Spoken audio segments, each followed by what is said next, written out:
What's Gucci YouTube? It's your boy Black J. I threw on face, skinny body. We back, still black with some more fire. Boruto anime manga content. Now, if you're in the video, don't forget to like, comment, subscribe, smash the like button, share the video with your friends, and let's hop into the business.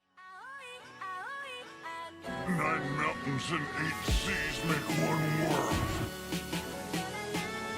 1,000 worlds make 1 chiliocosm. 1 chiliocosm to the power of 3, and there's nothing I can't cut. So the announcement has been in circulation about the Boruto anime and its, next path that it will be taking after the current arc has just finished up throughout the production. Anime is in a current transitional phase with these transitional episodes that have been aired. We understand the production of the cold arc that has been going down and reaching this climax in the manga will be starting at the start of January 2023 or the start of next year, whatever month they decide to actually begin production for that. Prior to even those events going down, we will be having anime-only episodes catering towards the cold arc in a similar manner to how we had the car actuation arc for the Boruto, the Kawaki arc, and how we had the Hozuki Castle arc for the Mojina Bandits arcs. So the anime canon content will add on and build up, probably adding extra context or going over things that we may have not even just skipped over in the manga, but it has been implied but never really shown throughout the pages of the manga, because the Boruto is famous for doing things such as that nature. The thing we want to talk about today is the obvious introduction of both Eida and Daemon, two characters that are currently in the Boruto manga, really stirring shit up right now. The obvious introduction and anime debut, character designs, all of that stuff is something I'm really excited for, to see, okay, who's going to be voicing Eida, who will be voicing Daemon, what would they officially look like in the anime, similar to how the hype was when we first got to see the original members of the car organization, Delta, Jigen, and Kawaki. Now we understand Daemon and Eida are going to be very key factors in this co-arc. They have been very much key factors, huge key factors in this co-arc in the manga. So the path that they have been taking, especially in regards to the car organization, we have figures like Victor, okay, Deepa, Boro, and those are just like the less of the less, I want to say, because we understand figures like Kashin, Koji, Delta played a more prominent role throughout the arc as it continued to progress. But just those three, Victor, Deepa, and even Boro, especially even with Victor, they were given out and fleshed out their characters and their desires or whatever, type of background history that they have. In similar cases where Victor, we understood, all right, he was a scientist, he wanted to basically better his prosthetic abilities. He wanted to make fake limbs. He wanted to basically find the perfect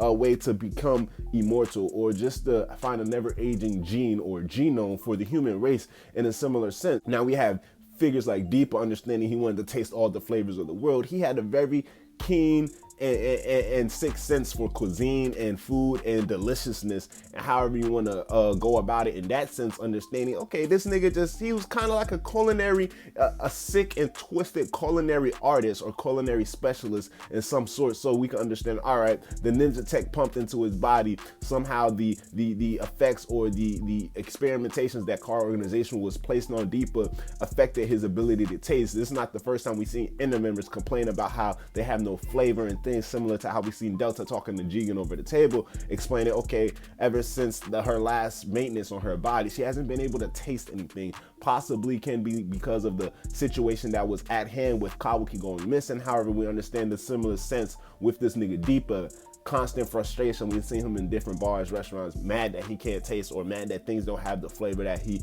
expected, or put it on the pedestal to have. And then we even go into Boro running this whole entire Otsutsuki cult, understanding, all right, he's giving these people this false hopes and dreams, but in his sense, in his true characterization, he believes that what he's doing is the true and height and peak and pinnacle of what human society should be able to be led to, which is to worship the Otsutsuki. We got all of this depth, all of this information, and not even saying we gave like major flashbacks on these characters, but one thing the anime canon did do justice for in all of these arcs catered towards manga content is that, we understand that all of these Karo inners, all of these Karo organization members were given some sort of history, was put in some sort of flashback in one way or another. So now we understanding, based off of the current events that's been going down in the manga, Eida and Daemon have been very heavily included into the story dare I say, even much as figures like Kash and Koji, as much as figures like how Delta had her shine for a period of time during the Boruto manga run,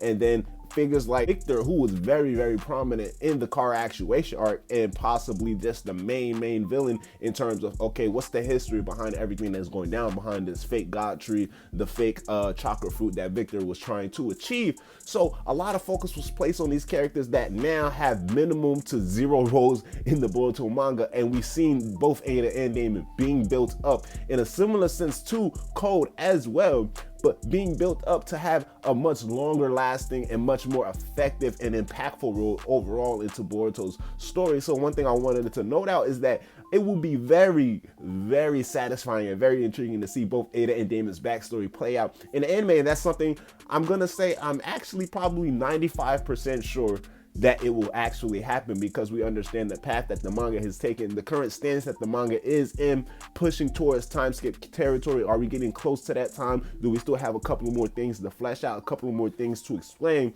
But Eida and Daemon both have been included into the story to the point where their history and their background information is going to be so pivotal and crucial information that is something that needs to be explained, something that needs to be fleshed out, and something that needs to be done correctly. Understand that the Boruto anime has been on a run in terms of, you know, fleshing out manga content, explaining manga content, putting the pieces of the puzzle together, making things fit. Okay, in similar sense where we have episode 192 in the Boruto anime, Kawaki's backstory, comparing that episode to the small 2 little pages we got in a chapter when we got Kawaki's backstory meeting Jigen and being sold off by his father and shit like that. The impact hits that much more harder. You know, we have people having that much more feels or that much more connection towards a character like Kawaki, because they took something that was already well done, good done in most cases, and then just made it that much more better, making it a 10 out of 10 situation, a 10 out of 10 scenario, seeing, okay, this is what Kawaki had to go through, understanding, even giving his biological father as much of a backstory. All right, his father fought in the war, his father is dealing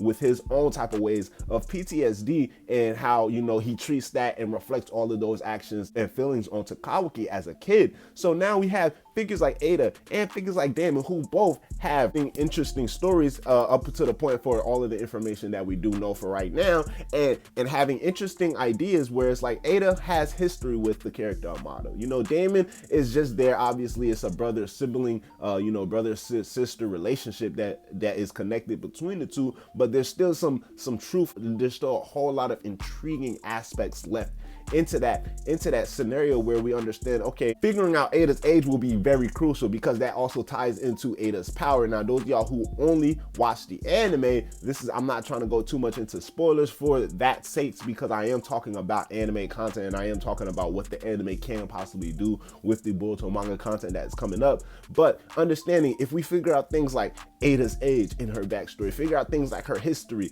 in her backstory, and figure out things like how was she able to even come across meeting this nigga Amato, it's going to unveil a whole lot for not just the manga, but it's going to make sense in the anime as things start to being unraveled and unfolding one episode after another. It's going to start making sense to the point where we won't even need to be as far as we are currently in the manga, in the anime, but we will be able to have much more knowledge or a much better understanding of, okay, this is why this is occurring. Okay, now we understand the demeanor of this character Eida, or of this character Amato, and why things are going down the way it's going down. I'm excited because I understand that this code actuation arc, and that's just what we're dubbing it for right now until we get any official details and the official character releases for the arc starts to drop. But this code actuation arc is going to do justice not just for Code's character, but I'm looking forward to the justice being done for both Eida and Daemon's character, because now one thing that is going to be extremely like a huge bombshell is that once we find out Eida's age,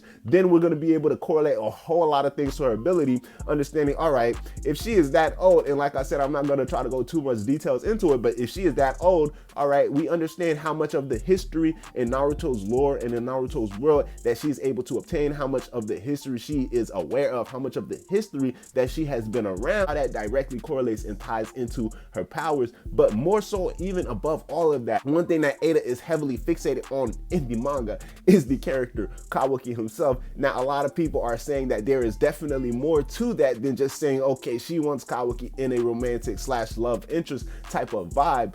but there can be much more to what DC want. Thus it lies with, you know, the specifics of Kawaki, his history with Ishiki Otsutsuki, the fact that Kawaki is an 80% Otsutsuki, and we understand and know that because it's been explained in the Ishiki arc in both the anime and the manga that both Boruto and Kawaki cannot undo the Otsutsufication. Is that even the right way to say it? The Otsutsufication? And I'm going 3 for 3. The Otsutsufication? Fuck it.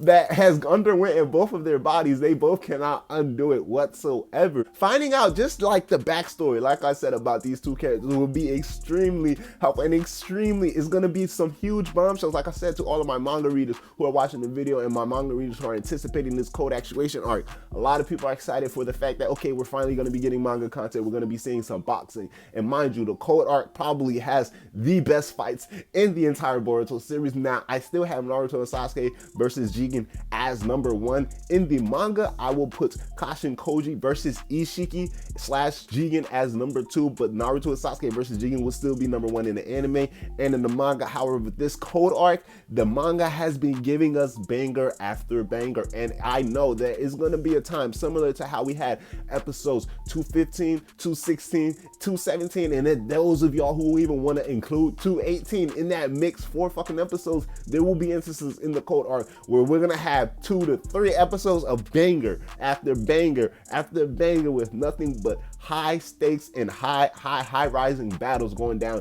All in all, I'm excited for the arc in general, but one of the main things, I said it and I'm saying it again, that I'm looking forward to in this arc, especially in the actuation, so before we get to the manga content, is some background history, some refreshingness on the characters of Eida and Daemon. Now, in the Kara actuation arc, there were instances where we got to see this nigga Kawaki, where we saw a glimpse of Kawaki, where they were giving us all of these little hints and details that, okay, this nigga Kawaki is coming, he is going to be here very soon, so stay tuned. I want us to get instances or situations where they give us, like, you know, hints or clues that obviously it caters towards the manga readers, where like, okay, that's definitely going to be showing a connection towards both Eida and Daemon, or just Eida particularly, or possibly showing a connection towards Code and the things that he's been doing since the time we saw when we seen Ishiki's soul show up towards Code after his death. Code has been on a mission in the manga. We understand the things that he's been going towards before coming across two characters such as Eida and Daemon, and how the Code actuation arc in the anime will go about adapting those type of instances. But still, all in all, man, backstory for both of these characters is gonna be crazy. It's your boy Black 3. Just let me know your thoughts on that situation below, and if y'all are excited, I know y'all have to be, for the Code actuation arc, but are y'all excited as I am for the debut, the anime debut of these two characters, both Eida and Daemon? Because these siblings is going crazy right now in the manga, so I'm about ready for the anime to turn up. Wait, it's your boy Black 3. Leave your comments below, share your thoughts below, share the video with your friends. Until my next video, holla at your boy. I'm gonna holla at y'all. Black out. Yes sir. Ski. Hey, can we take a trip to the sky? Show them that our limit's too high.